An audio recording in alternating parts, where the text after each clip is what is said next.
cloud. Right. The, I need the program. Who's got a free copy of the program? Anything changing? only digital. Oh, digital I have as well. So let me get digital copy of the program.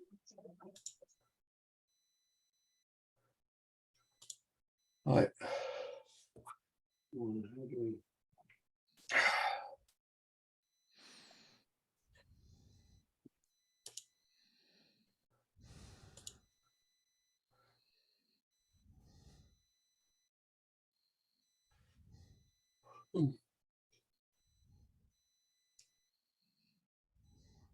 They also have changes to the program, so you can- Right, looks better. So I will rely on you for guidance. Right, so I think it's Roger that's got to share the screen, isn't it? Yes. Yeah, We got it? yeah. Okay. Is that your talk, Roger? Yeah. Okay, and we're recording, are we? We've got Good. Right, ready to go then. It Okay, works. and you have 35 minutes yeah, I think plus 10 questions, no, a bit more, plus 10 questions. Okay.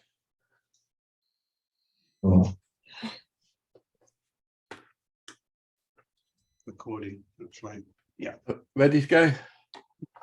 Yes, Thank you. please start. Thank you. What- Okay. For the benefit of people here and on Zoom, we are having talk by Roger Anderton about Einstein 1905 relativity theory, which was changed into a different theory. Please, Roger, start. Okay. Thank you. Thank you for allowing me to do this talk, and thanks for organising this conference. So that's the title of the talk. So this is continuation from what I was saying last year, and the thesis is that Einstein published his paper on special relativity in 1905 in German. He becomes famous in 1919, and that was when the decision was made to translate his theory of special relativity from German into English. So what you have is a 15-year period between that and 1905 when it's translated into English. So the English translation is not a faithful translation into English. Instead, it's been updated with the work that has been done on relativity in those 15 plus years, which amounts to the English translation is a different theory to what the theory was in the original German. And they don't seem to mention this anywhere. When you're studying relativity, they don't seem to mention that the theory's been changed from what it was originally. So to my mind, that is moving the goalposts, and moving the goalpost is changing the rules of a game to stop the other person from trying to win.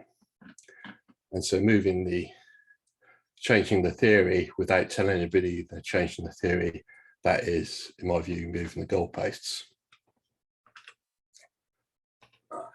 Einstein should have said something about the change being made, but he didn't. So that suggests to me that theory might not have been fully his theory, and it might have been a joint effort with probably his wife, and she was uncredited. So this is Einstein's first wife, and he was studying physics with her at the Zurich Polytechnic, and she apparently failed the course, but Einstein passed it. And I would have thought that she would have helped him with relativity theory, since she was up on physics. But I think it was in the era, it's a male domination of the world, and it might have seemed unnecessary to mention his wife. But from a modern feminist point of view, it's the men back then believed they had male privilege. A wife could do the work and the husband take the full credit without having to bother to mention he was assisted by his wife. So I'm going by information from this book by Roger Highfield and Paul Carter. They say about Einstein's first wife, and they say it was put forward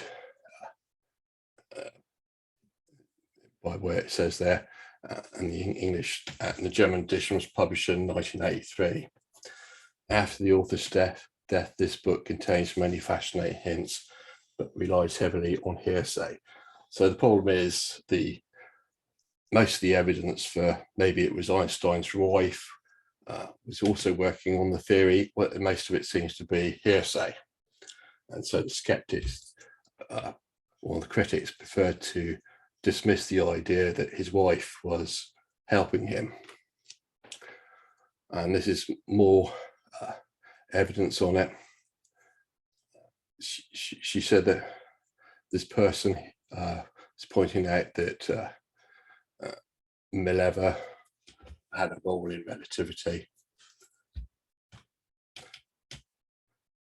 Next. So you have claims and witnesses that Einstein's first wife was a collaborator with him on relativity, and that's often met with skepticism. However, there is another aspect to this. Highfield points out, and he points out one reason why these claims have gained currency is Einstein's own failure to provide a clear and consistent explanation of relativity's origins. Not only did his paper contain no references, but he contradicted himself in later accounts of the influences on his work.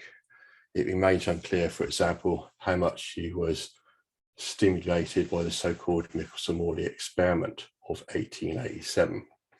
So Einstein was unclear about details of his theory, which would be the case if the theory was not solely due to him. If Einstein didn't fully understand the theory, he was then allowing others to modify, change it, because he had gaps with what he knew about the theory. It was a theory in development and not a fully formed and completed theory. There are articles pointing at this sort of thing about Einstein. And this is the article which points out that Einstein was a misogynist. And really that basically means that he thought he had male privilege. But it was common in that time era that he was in, that men were not really treating women very nicely. It was sort of women were kind of like second-class citizens because they didn't have the vote.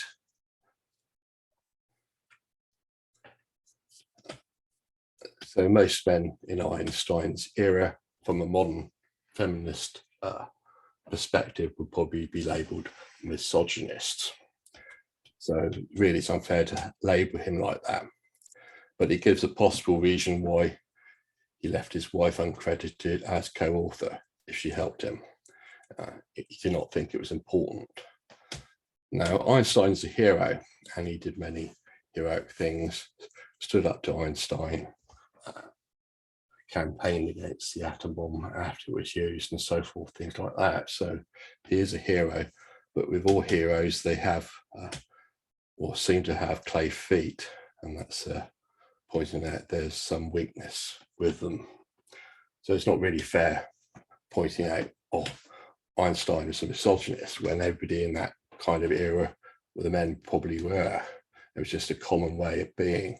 And it's also, with most heroes, they're not perfect. So I want to pick up from this bit from Highfield. It's unclear, for example, how much he was stimulated by the so-called Michelson-Morley experiment of 1887. This tests the speed of light to see it was changed by the relative movement of the ether. That was the medium which supposedly carried light waves. It found that light had exactly the same speed in all conditions. a speech that Einstein gave in 1922 suggested this unaccountable result was his first route to relativity. But a letter he wrote a year before his death maintained it played no decisive role. So Einstein was contradicting himself. One moment he was thinking, yeah, the Michelson-Morley experiment led to his theory. And that next time he was thinking about saying, no, it didn't. There's no decisive rule. And the most important thing about that is to say whether special relativity was founded upon the results of an actual experiment. The alternative to this is that Einstein's theory was based instead upon thought experiments instead of an actual experiment. So this is what you say about Einstein's thought experiments as per Wikipedia. Points out as a hallmark of Einstein's career was his use of visualized thought experiments. And it was a fundamental tool for understanding physical issues and for elucidating his concepts to others. And the experiments took various diverse forms.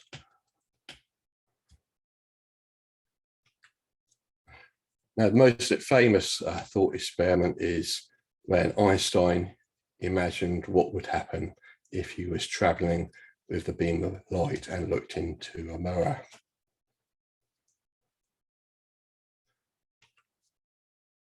So the issue becomes, was special relativity based on a thought experiment where he was considering traveling on a beam of light at the speed of light, or did he base it on an actual physical experiment, namely the Michelson-Morley experiment? So this is a paper by John Norton when he's a history and philosophy of science, and he's sort of an expert on Einstein. And he points out this issue. He tells us, even today, this point needs emphasis. The Michelson-Morley experiment is fully compatible with an emission theory of light that contradicts the light postulate. So basically what he's been pointing out there is you can look at the Michelson-Morley experiment still based on believing Newtonian physics. So why was there a need to suddenly bring in this light postulate, which Einstein brought in to then form his special relativity theory? So we have this, oh, sorry, I'm getting a phone call.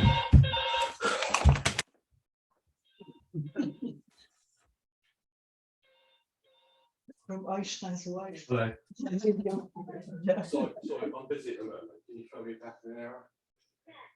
Sorry, bye. No, No, she's not. something which occurred to me in Roger's article, it's a lack of, he claims that that Einstein lacked to acknowledge also. So sorry about that. I don't know many people, and suddenly somebody's phoned me. They're sort of like they're worrying about my wife because she has problems, and she phones me when she has problems as well.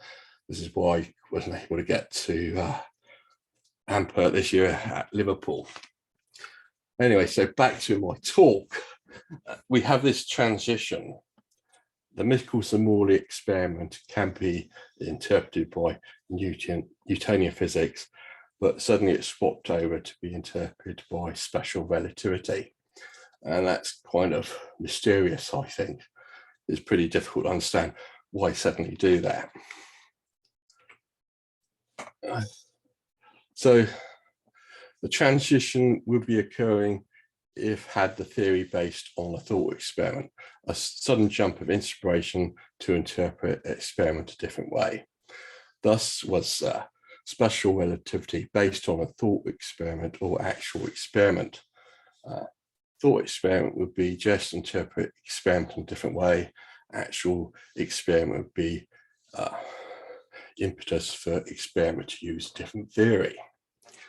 And Einstein does not help us decide whether this result from this Michelson-Morley experiment was the basis for relativity, because I pointed out it gives two different answers. And so, as noted by Highfield, he's referring to an unaccountable result from the Michelson-Morley experiment. A speech that Einstein gave in 1922 suggested this unaccountable result was his first route to relativity, but a letter that he wrote a year before his death maintained that it played no decisive role. And so, i.e. saying based on Michelson-Morley experiment and then saying it's not. It is preferable that a new theory be based upon actual empirical evidence that prompts needing the change of theory instead of being a mere change in interpretation of evidence. But Einstein does not help us to decide which it is. Highfield excuses on Einstein having bad memory upon the issue of the Michelson-Morley experiment, but is another indication. If it was not Einstein's bad memory, then it would have been that he was not sole author of the relativity, and there might be uncredited co-author, i.e. possibly his wife, might have known on things. There are, of course, other peculiarities in the origins of relativity. And Einstein seems to be flexible in his thinking, also suggests he didn't fully understand the theory he was presenting. He changed his mind a lot on theory. And example is from dealing with the Michelson-Morley, with the Minkowski space-time. First of all, he thought that was a bad idea, then changed his mind and thought, okay. So what we have really is Einstein did not have a fully formed theory. Instead, he had a work in progress, and he was allowing others to change it because he wasn't sure himself about the theory. So moving on, I think this is related to the theory being changed when translated into English. Einstein wasn't sure enough about what theory was to point it out, or he had difficulty with English.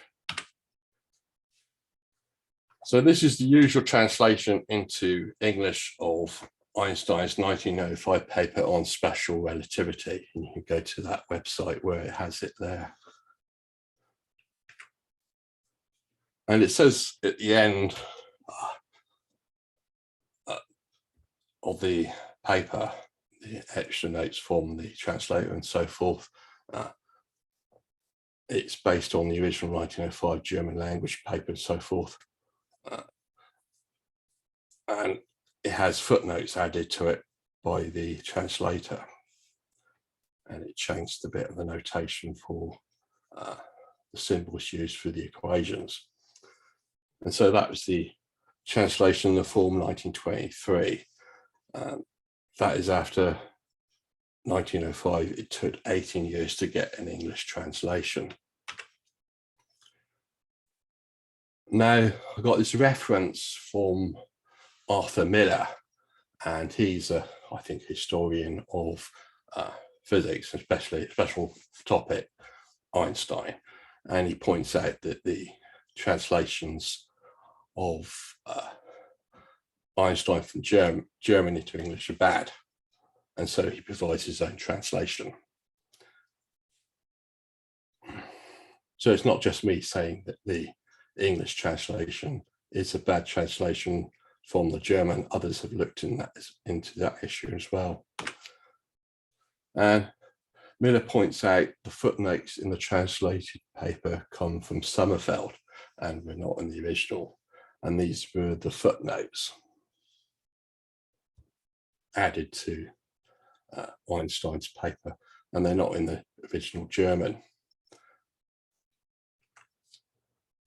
So I contend it's a bad translation, and the footnotes and so forth made it very different in the English to what it was originally in the German. And I could talk of the translation as being a mistranslation. And it's the translation is really from Sommerfeld's perspective of what he believed about relativity. He had the translation adjusted to align with his footnotes. And this is Sommerfeld. He was a German theoretical physicist who pioneered developments in atomic and quantum physics. So that's what I'm pointing out. You have Einstein 1905 paper in German that gets translated into English, and it's Sommerfeld's version of the theory. He's made the adjustment to make relativity believe what he wants it to believe. So Einstein's 1905 paper published in German, 15 plus years later translated into English, but in those 15 plus years, the theory had not stayed static, i.e. not stayed unchanged. There was various people like Sommerfeld had been working on it. And so what we're often presented with is the illusion that Einstein's relativity was solely due to Einstein, but that is false. There were other people involved working on it, such as this Sommerfeld. So 15 years later, 15 plus years later, it gets translated in English with the bias of what the people like Sommerfeld, were now believing about relativity. And why did Einstein allow these other people to change the theory? And the answer seems to be, as I pointed out earlier, he didn't probably appreciate it. And if he's not the sole author, etc., he didn't properly understand the theory himself, and he was allowing others to modify it. In other words, Einstein was very flexible in the meaning of the theory, which maybe he would have been, if not the sole contributor to the theory. Then he would not have had a proper grasp of what the theory was, so he was open to others telling him what the theory was. So it's back to Sommerfeld again. He was the one adding the footnotes to Einstein's relativity paper in English, and he was imposing that on the translation interpretation from what was in the original German paper. And this is a quote as an example from the translation of Einstein's paper with the footnote. So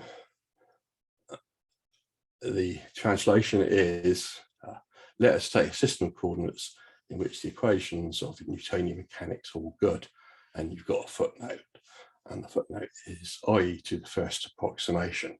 Well, you don't have that footnote in the original German. It's what Sommerfeld has added. I'll have a glass of water. Based on discarding all of Sommerfeld's footnotes and his bias in how to translate the paper from German into English, there's nothing about it being a different theory to Newtonian physics. It's Sommerfeld imposing on it that it's a different theory.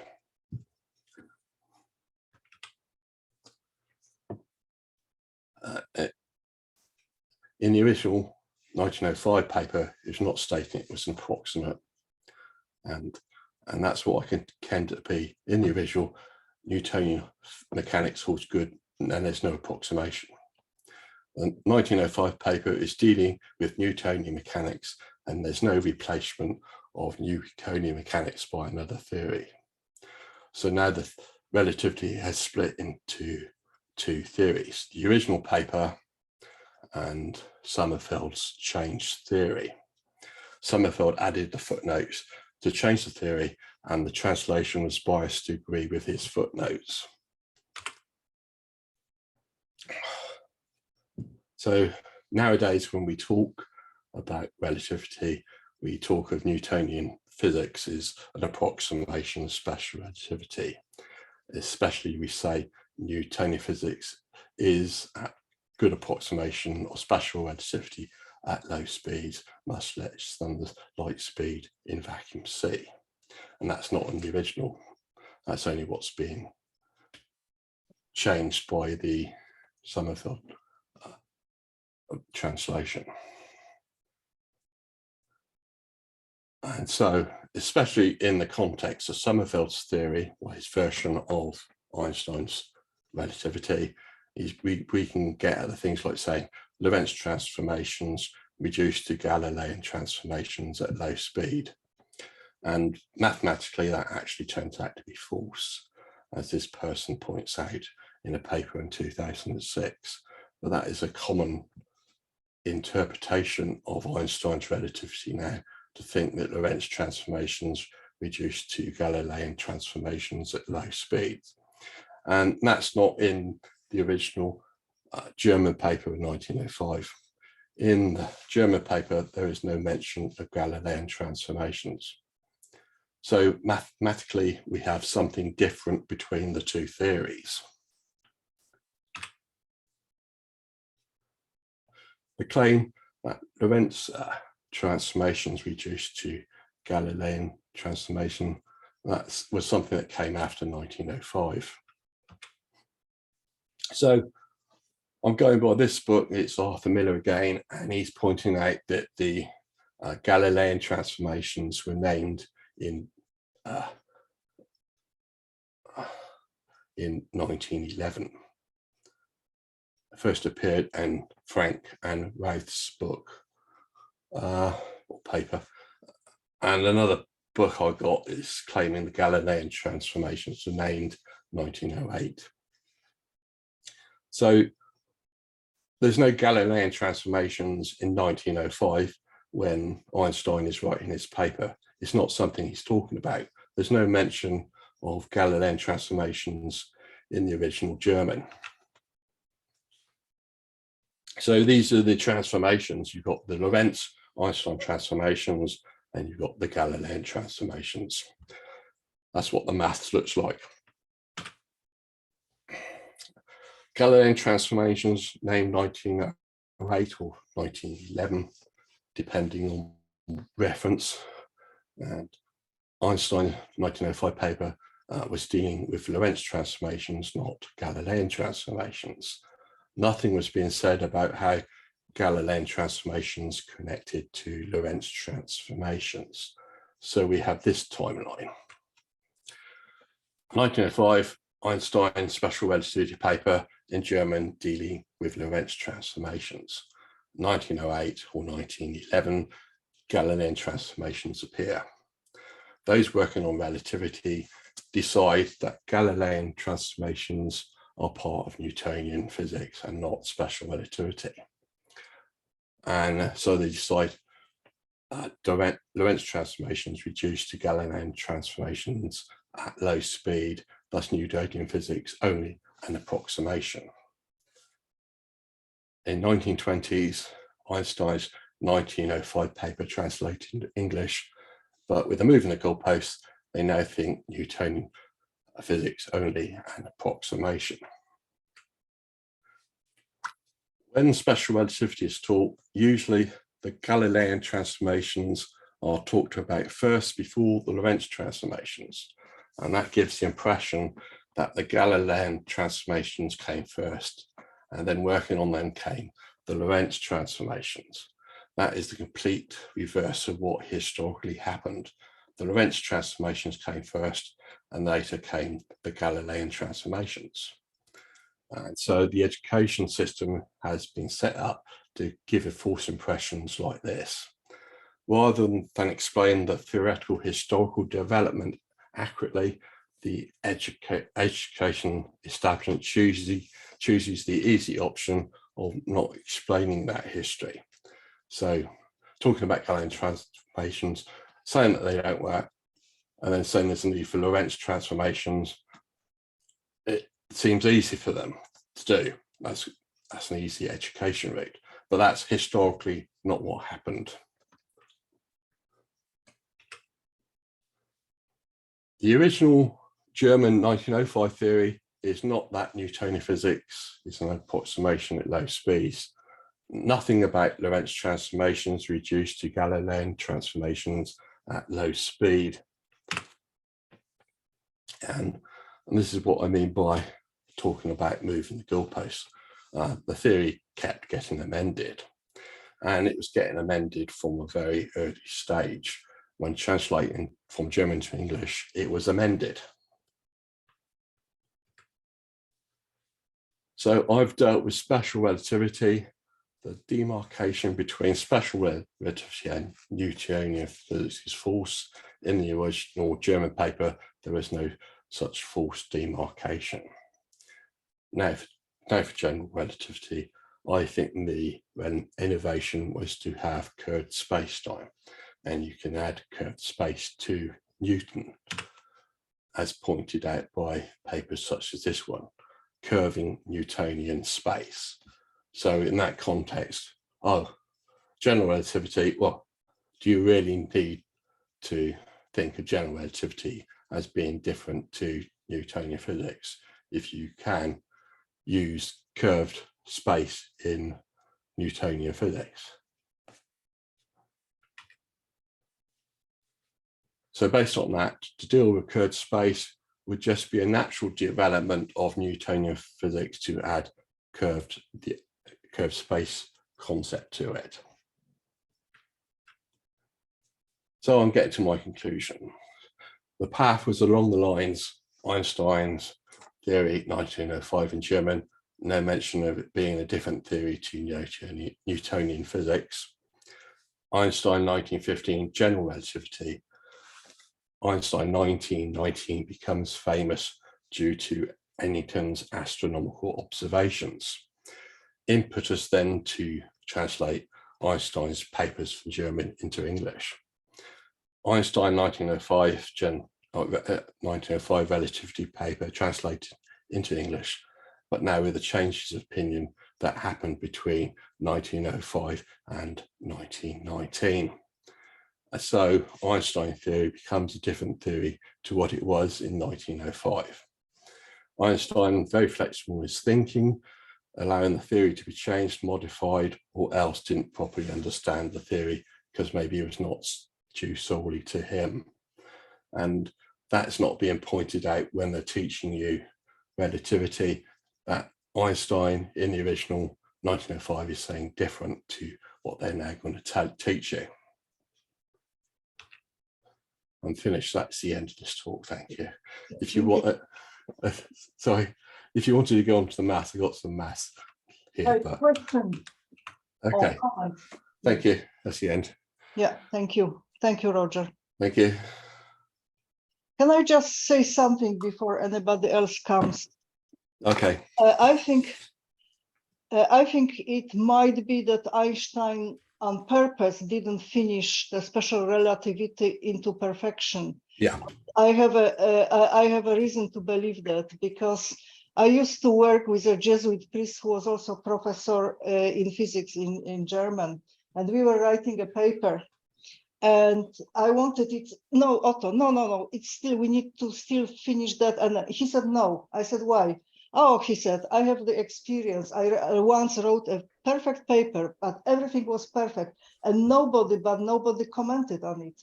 So if you want things to go forward, you have to leave things which are open for discussion, bigger or smaller. So I do believe, and actually, you know, all of us are scientists here. How often do you lose interest if you break into something new? You may want to do something else, or you think, okay, I've done enough, let others tamper with details. So that might have been the case, and we can only speculate here. What I think is interesting from your article, which is in the proceedings, Roger, is that Einstein used to be in the teaching circle of students, and they didn't seem to quote anybody, giving any references. Now, my personal experience with my students is, before the term plagiarism was known, it was probably going way back in science. So this is also not really surprising that he didn't quote many sources. People just didn't think it was important. Take something and rework it, and it becomes yours. Nowadays, we are much more sensitive to that, as you know. I mean, up to the point that people can sue you if they think you stole their theory. So that was about what I wanted to say. Anybody else wants to comment? Yeah, could I come on that? So so Einstein was working in his environment, and we're not really sure what he was allowed to get away with, sort of like in that environment back then. I think you would have naturally not credited your wife as helping you if she did help you. And so that was kind of the environment then. And it's sort of like not quoting references. I don't know whether he was allowed to do that or not, but he seemed to got away with it. But it would have been good to know what he was working from. So had he read Lorenzi's paper on the Lorentz Well, transformations, you don't know. About his wife, I mean, we have much more recent example. Yeah. You all know about Jocelyn Bell-Burnell, who discovered pulsars when she was a PhD student in Cambridge. Yeah. And her supervisor took all the credit for it and got Nobel Prize. Yeah. And I know Jocelyn quite well.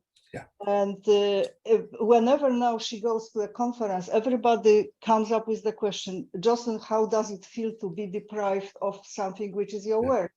And she's extremely gracious, and she said the times were different, and she cuts off discussion.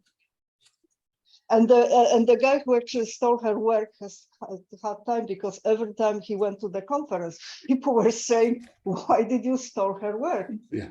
Can I say, he didn't steal her work? Yeah. He built the apparatus. Yeah. And she actually was put on looking at things in the apparatus. She was also building the apparatus with her husband to become. That's not stealing the work. But what she should have been, she was on the paper, and 3 or 4 other people were on the paper, because they contributed to things. People who built the apparatus in CERN get credited with the discovery of Higgs as much as the people who do the experiments. So why didn't everybody on this paper got Nobel Prize? Well, they don't. That's what's unfair. Yeah. What's unfair isn't what's on the paper. What's unfair is the Nobel Prize. Yeah. And there's been a lot of cases where one author has got it and other people haven't. Yeah. They usually give it to the more senior people. I mean, there were hundreds of people involved in several CERN discoveries, thousands, and only 1 or 2 people got Nobel Prizes. And they probably didn't even make the crucial observations. That's the way they do it. I don't agree with it, but that's the way they do it. They don't give it collectively, except for a small number of people. Roger, do you still want to comment, or anybody from Zoom want to comment? Yeah, the Nobel Prize system needs sort of revising, really, doesn't it? Because they don't have a Nobel Prize for mathematics. It's sort of so distorts things. For mathematics, which isn't the Nobel Prize. Yeah. You've got to be on Fields. to get it. Fields medal. So you've got no hope if you're over 40. Yeah. Like Andrew Wiles. Yeah. Oh, really? Yeah, he was over 40, so he couldn't get the equivalent prize. Fields medal. Fields medal, yeah. He couldn't get it. Yeah. It's always distorted. Okay. Only marginally. Marginally distorted. Okay, have we come to the end of discussion, or you want to say something? Yeah, possibly. Sure. I'd be interested in that reference to the curved Newtonian space, if you could send it to me, Roger. Okay. In addition to that, I mean, I think the culprit here isn't Einstein or anybody else. The culprit here is Eddington. Because he distorted the whole concept of what relativity. He created all this revolutionary relativity theory. Yeah. And that's the problem here. Yeah. I don't think it's anything to do with Einstein. He just published papers as he did, and other people have made it into something other than what he intended it to be. Yeah, there was also a thing that after 1919, when people were criticizing relativity, was the academics. If you were criticizing, you were dismissed as not understanding it, and there was only 12 people who understood the theory. So it's sort of elitism. I think so. Okay. Yep. A very little thing, Roger. It's just very interesting. Translation, let's say, from German to English. So I just noticed the title. So electrodynamic. Sorry, you're distorted. I'm not finding. I'm finding it hard. If I come up here, yeah, you can hear me. So I'm saying in the German, the name of the paper is zur Elektrodynamik der bewegte Körper. In English, it's on the electrodynamics of moving bodies. Yeah. Now, the German is bewegte, which means moved, and the English is moving. Yeah. Now, that is actually it is actually significant, but it's not, you know, translation is betrayal, as they say. Yeah. That's it. I have a question. Hi, there's a lot of things you wrote can. a very influential book about general relativity, right? And most people who study general relativity have read his books. Do you think that gave an accurate picture? Which book was that? To many people, I would think it did. So sorry, Louis. What book are you talking about? What book was that? The Meaning of Relativity by Albert Einstein. Yeah. University Press, and it's gone through 5 or 6 editions. Yeah. Very well-known book. Yeah. And approved by Einstein. But it could have been that he wasn't thinking that way in 1905. Yeah. That he Well, this is how he was thinking by 1920 or so. Yeah, maybe. I mean, we all do that. We publish a paper and then we get a better idea what it is about. That's right. But that's why I say, I think that most, if you read modern accounts of relativity, they're all more or less in line with Einstein's meaning of relativity. Yeah. But it's not in line with the 1905 in my interpretation. Well, I'm not sure of that, Robert, because I think that there were some extra bits added by Sommerfeld. But if you look at the original, then also what was made more clear in the explanation by Sommerfeld is there also implied in the German version. He was not talking about Euclidean geometries at the time. So what he's talking about is he's talking about a place where one can look at that as being close to that, and that's implied also in the German. So I'm not sure that it holds water that Einstein's original theory was just Newtonian. And also, a lot of people come up with nonsense about Einstein's theory. Einstein never said this twin paradox. He never said each twin will see the other as aged. Yeah. He never said that. He said one will see, the one that moved will see the other as aged. And he didn't say each will. Well, that's an interpretation that's come through use of the word relativity. There's a lot of interpretation problems with what Einstein's saying.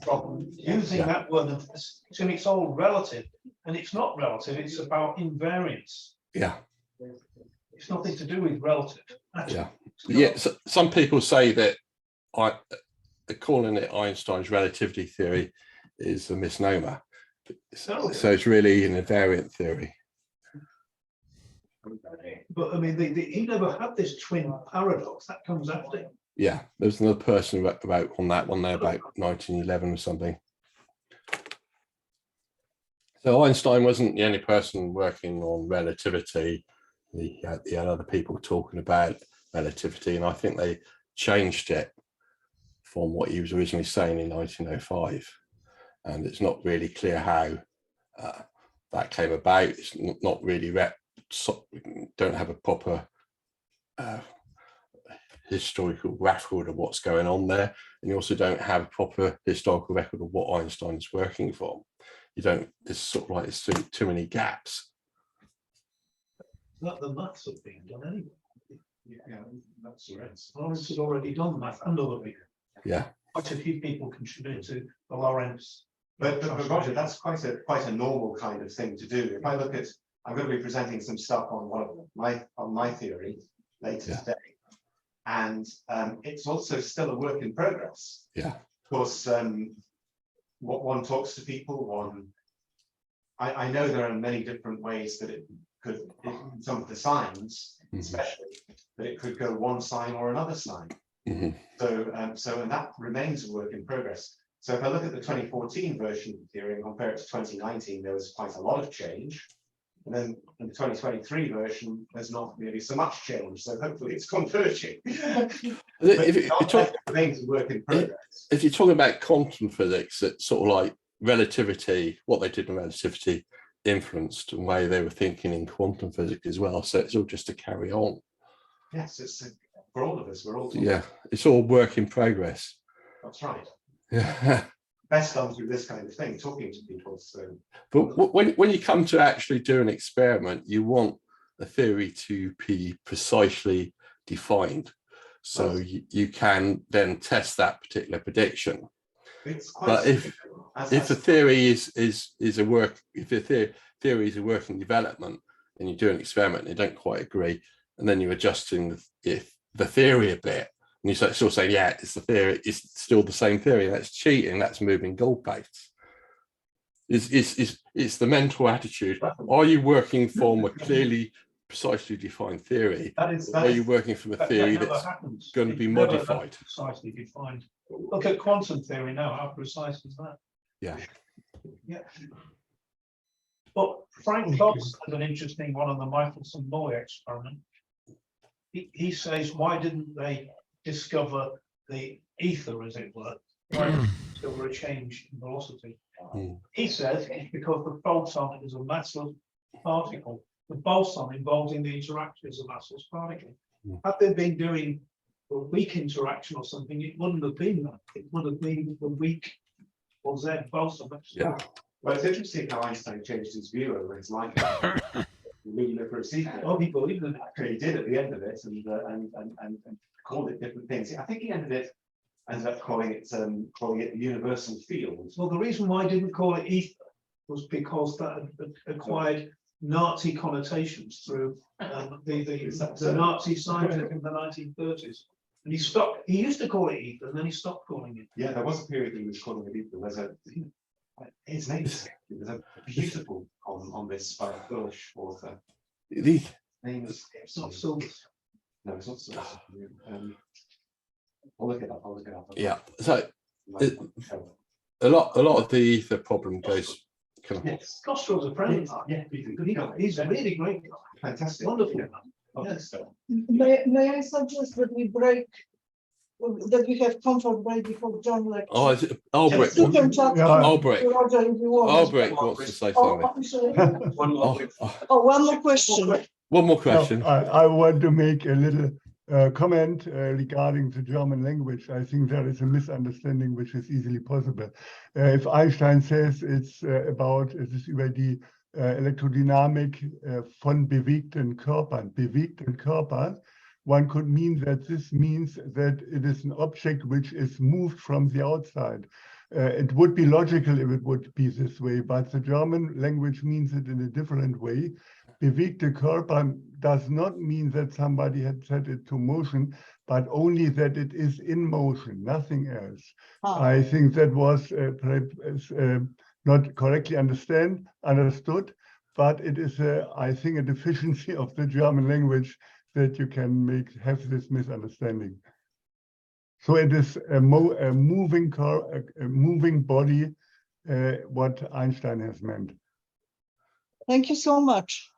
I think any more questions or remarks, please contact Roger, because I'm sure he will be happy to reply. Okay. Okay, 10 minutes break. Thank you, Roger. Thank you. Cheers. Bye. Thank you. So I I think, Roger, you can unshare your screen and we'll stop, we'll pause the recording. Cut.